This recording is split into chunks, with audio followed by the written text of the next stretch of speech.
I think the need of the hour is that we look into the market opportunities which are coming in Russia. Russia is looking into diverse sector, right from textile to high technology sector.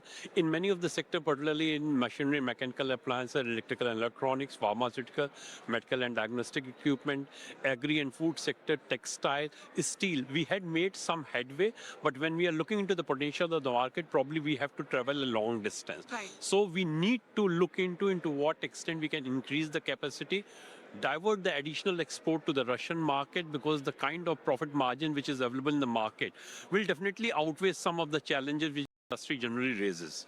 Right, sir. But another question really on on exporters and what are they essentially looking at from the EU, FTA. We are given to understand from officials from the Ministry of Commerce as well as the Ministry of External Affairs that these negotiations they started last week. But what are your expectations in terms of the kind of shortfall that can be addressed with respect to this amidst geopolitical tension? In fact, if you look into India-Eurasian Free Trade Agreement, we formed up the terms of reference in August. We have started the negotiation in the end of November. I've been given to understand probably there will be 18 months timeline for this, so I'm expect that to be rolled in.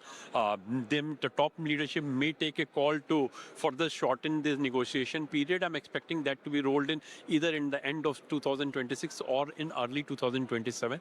It will provide zero duty entry to most of the products which India is exporting to entire Eurasian region. Of course, Russia is the major market. So that's an opportunity where we not only will be able to expand the market, we will be having more than a level playing field for the Indian exports.